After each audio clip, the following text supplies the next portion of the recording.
Ese día me diagnosticaron VIH positivo. Es como despertarse un día, ir de afán al médico y recibir tu sentencia de muerte. Estamos con el director y guionista del documental de Gris a Positivo, además el coordinador de incidencia política de Jóvenes Positivos LAC, tech talker, viajero, activista, Juan de la Mar. Hola Cami, ¿cómo estás? Muchísimas gracias de verdad por acompañarnos en este espacio. Muy contentos de tenerte aquí, disfrutar esta charla que vamos a tener. Cuéntame en qué momento surge de Gris a Positivo. Bueno, muchas gracias por invitarme primero al espacio. Qué bueno poder compartir acá contigo, con ustedes. De Gris a Positivo surge en la Escuela Nacional de Cine. Yo estaba en segundo ciclo de cine documental en la escuela y me habían diagnosticado VIH positivo 1 año y medio atrás. Entonces yo tenía mucha depresión, estaba muy triste, no estaba muy bien y decidí hacer el documental como una forma también de hablar sobre este tema que me parece y me he dado cuenta que aquí en Colombia no es tan visible, no se habla tanto. Y después, bueno, decidí hacer un documental autobiográfico sobre lo que había ocurrido con el VIH cuando me diagnosticaron, también cómo había sido hablarlo con mi familia, la relación con el estigma, la discriminación, el miedo y bueno, pues así nació la idea. ¿Y en qué año nace la idea? ¿En qué momento empiezas tú en tu cabeza a decir, bueno, yo voy a hablar de esto, pero no va a ser un libro, no va a ser un canal en YouTube, voy a hacer un documental? Un documental. En el 2019. En el 2019 en la Escuela de Cine lo empezamos a pensar, a proyectar la posibilidad. Con las asesorías de las profesoras y los profesores empezamos como a darle forma. Lo grabamos en la escuela, o sea, de Gris a Positivo es un proyecto de la escuela inicialmente y luego lo finalizamos y lo estrenamos a finales del 2019, que todavía no había pandemia de COVID. Claro. Entonces lo finalizamos, lo empezamos a mandar a festivales, como que no se movía muy bien, como que no pegaba, hasta que entró la pandemia y ahí ya estalló, o sea, ahí ya... ¿Cuál fue el primer lugar donde se presentó y en qué países se ha presentado? Porque además no solamente el documental se ha presentado en Colombia, sino en varios países. Bueno, lo estrenamos en el Festival de Cine LGBT de Ecuador, El Lugar Sin Límites, en noviembre del 2019. Y después empezamos a hacer seleccionadas, sobre todo en Latinoamérica. En LASA en México, que creo que tú lo viste ahí. Aquí en Colombia, en Bogotá Shorts, estrenamos pues acá en Colombia. Después tuvimos una proyección en la Biblioteca de Medios de Bison Durel, que es un festival de Suiza, y de ahí reventó. O sea, hemos estado en 50 festivales de cine hasta este momento, ganamos 16 premios, así como lugares increíbles. Estuvimos en un festival de cine LGBT en India y ganamos un premio como mejor documental creativo en el Festival de Cine de Guangzhou en China, que ese fue así como, pues, extraordinario. Aquí en Latinoamérica, creería yo que casi en todos los países hemos estado, entre festivales de cine, pero también en eventos de activismo, porque yo antes había hecho activismo LGBT y a raíz del documental empecé a hacer activismo respecto al VIH, entonces lo mostramos en la Conferencia Internacional del VIH en San Francisco, que fue virtual, hace 2 años. Lo mostramos en ILGA World, que es la Asociación Internacional de Lesbianas, Gays, Personas Trans, en Los Ángeles, este año. Lo mostramos también en la conferencia HIV 2020, que es como la conferencia sobre VIH alternativa, que fue en México. Y pues ahí, o sea, lo hemos movido mucho. Pero entonces, para las personas que no lo han visto, vamos a hablar un poco del documental y de qué encontramos ahí. A ver, ya sabemos que empieza con esta historia del diagnóstico, pero cómo se desarrolla el documental a grosso modo también, Okay. Porque además lo tienen que ver. Ok, bueno, con el documental lo que yo hago es retomar unos textos que había empezado a escribir cuando me diagnosticaron. Entonces parto de un texto que escribí al tercer día y en este texto yo hablo como sentía mucho miedo del contacto físico, sentía miedo de salir a la calle. Entonces lo que hice, porque también he hecho como activismo y activismo, Claro. me envolví en látex, como en este papel plástico transparente, caminé por varias calles de Bogotá y ahí esto lo vemos en el documental mientras escuchamos como ese texto del tercer día del diagnóstico. Y después ya entra mi familia, entonces tengo como conversaciones con mi familia sobre el tema, que son pues incómodas, tú lo viste, pero también como muy íntimas, muy personales.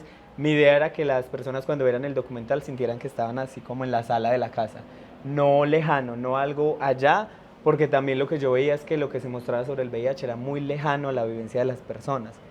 O sea, yo decía, estamos en el 2020, ya hay avances de la ciencia, hay un tratamiento que te permite vivir con calidad de vida, pero la gente sigue creyendo que se va a morir. Entonces yo como que lo pongo sobre la mesa, pero también hablamos de otras cosas, hablamos de la salud mental en la familia, de cómo es tener una persona en la familia disidente sexual, y al final hago como un ritual, como un acto psicomágico para regresar a la vida, y ahí como que las personas me acompañan y me pintan al final con muchos colores, por eso es de gris a positivo. ¿Por qué se llama precisamente de gris a positivo?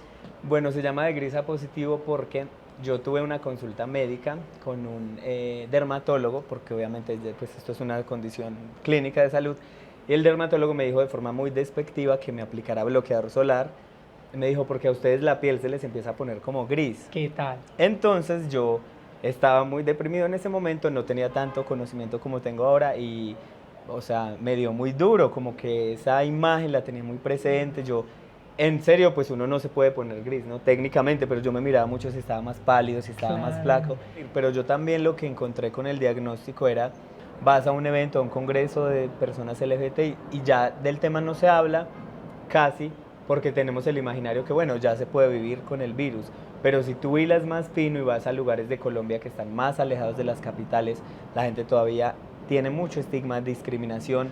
Y que hay muy poco acceso también a la salud, eso también yo creo que lo podemos mencionar. Y a la información. O sea, a la información porque tú puedes, o sea, con el diagnóstico, estando acá en Colombia en el régimen subsidiado contributivo, te deben garantizar el acceso al tratamiento, citas con infectólogo, trabajadora social, psicóloga, o sea, está garantizado por ley y pues por sentencias de la Corte Constitucional, pero a la gente no le dan la información. Entonces, por ejemplo, acá, o sea, esto no es gratuito nunca, esta es una consigna que manejamos en los activismos de VIH, que es I igual a I, quiere decir indetectable igual a intransmisible. Esto se traduce a que si tú vives con VIH, tomas tu medicamento, tienes adherencia al medicamento, entras en una etapa que se llama estar indetectable, y por estar indetectable el virus no se transmite. O sea, si a mí me hacen un examen, la carga es muy baja en mi sangre, por lo tanto no lo transmito. Esto la gente no lo sabe y la gente sobre todo vive como si esto no fuera real. Y como si además las parejas cero discordantes no existieran. Entonces, pero bueno, tú explica entonces qué es cero discordante. Una pareja cero discordante es una pareja en la que una de las dos personas vive con VIH y la otra no. Que gracias a esta consigna, nuevamente ahí igual ahí, está científicamente demostrado y garantizado que no transmites el virus. Entonces son parejas que se mantienen así, con una persona viviendo con VIH y otra no. Esto porque, o sea, ¿por qué lo hablamos y por qué es importante? Porque cuando te diagnostican tú también crees que no vas a poder tener más relaciones amorosas, sexuales, que nadie te va a querer. Hay factores que le vamos sumando, como sabemos. Entonces, si eres una mujer VIH positiva es más complicado, si eres una persona trans VIH positiva tienes más estigma y discriminación, que lo que hacen es hacer que tu vida tenga menos calidad y menos garantías de vida. Un diagnóstico no define a ninguna persona. Y hablando de parejas cero discordantes, entonces, bueno, podemos hablar de PrEP, por ejemplo. Por supuesto.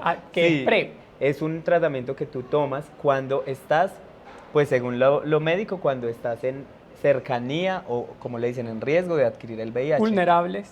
Sin embargo, es que las personas, o sea, deberían usarlas las personas que tienen una vida sexual activa. Entonces, si tú tomas PrEP, lo que estás garantizando es que cuando el VIH ingrese a tu organismo, tengas como ya las, digamos, las defensas o tengas el componente que hace que no se replique, y eso garantiza que no adquieres el VIH. ¿Cómo ha sido ese proceso también de interactuar con otras personas? He tenido relaciones serodiscordantes también, digamos, con personas que viven con VIH.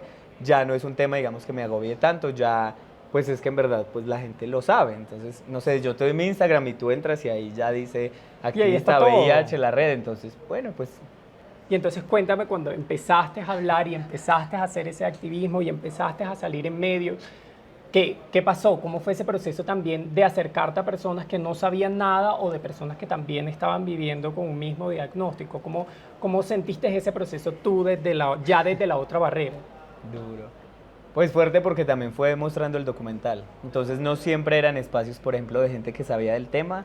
Era, digamos, en festivales de cine, que fueron muchos virtuales, otros fueron pues presenciales. Pero entonces la gente, claro, como que tú abres tu historia, tú pones esto tan en la mano y la gente aprovecha y hace preguntas que ha tenido hace mucho tiempo. Fue muy inspirador porque yo también percibí, además porque te conocía, que fue muy rápido también tu proceso de decir, de aquí me levanto y le digo al mundo, aquí no ha pasado nada, vamos para adelante. Y yo siento que ese proceso inspirador como también fue internamente para ti, o sea, como tú, porque siento que me dijiste es como que estuviste en una etapa pues un poco triste, un poco como deprimido, pero también siento que lo hiciste muy rápido, o sea, muy pronto Claro. dijiste, salgamos de esto y vamos para adelante. Pues fue porque también el documental, que en esto yo también trabajo bastante, como el arte igual tiene un potencial transformador muy fuerte, entonces el arte también hace que tú hagas esos procesos y tú le cambias como un sentido simbólico, o sea, tiene otro significado para ti. Entonces yo hice el documental y por ejemplo el ritual al final no era solamente para el documental, o sea, fue en realidad algo que yo hice para sentirme mejor. Día 3. Siento como una nube que envuelve toda mi cabeza. Es como ponerle látex a todo lo que pienso, a lo que amo. Tengo mucho miedo. La ciudad en la que vivo está llena de bacterias, de virus. Tengo miedo del agua, de la comida. ¿Cómo puedo ponerle látex al viento? Tengo miedo de amar, claro. Tengo mucho miedo de amar. ¿Cómo ha sido encontrarte con la vida de otras personas que no se lo han tomado de la misma forma? Y si eso en algún momento pues te ha emocionalmente, digamos que afectado o involucrado. Yo siempre cuento esto que me parece que a mí me conmovió mucho y también me dio mucha fuerza. Una compañera de Argentina empezó el taller, ella no podía hablar porque le habían hecho una intervención a raíz de tuberculosis que tenía a raíz de pues el VIH avanzado, y ella habló en el último taller. Para mí fue muy revelador porque fue de pensar que me iba a morir a leer un texto que decía: las personas con VIH tenemos sexo, placer, merecemos que nos... O sea, que nos amen, que nos quieran, que nos deseen. Vivir la como, vida. Vivir la vida, claro. Entonces esto es como que es muy transformador y yo empecé como a dar seguimiento y acompañamiento a jóvenes que también ahora están así súper en sus países, activando un montón, haciendo cosas como muy como fuertes en términos de incidencia, pero también en términos de acompañamiento de pares, haciéndose visibles para que otros jóvenes lleguen a ellos y les hablen y les contengan y les digan. ¿Qué le dices tú al Juan de ese día del diagnóstico versus el Juan hoy? Muy difícil, muy buena pregunta. No, que pues le diría lo que igual he dicho en muchos espacios, y es que es una nueva vida, o sea, es una nueva oportunidad, que las cosas no van a ser como eran antes, afortunadamente, porque igual siempre estamos mutando, cambiando. ¿Quién tiene que, la misma vida como la claro, tenía antes? y que también es una posibilidad de hacer como una nueva versión y de acompañar a mucha gente a que también le encuentre otro sentido. ¿Cómo forrar en látex el amor?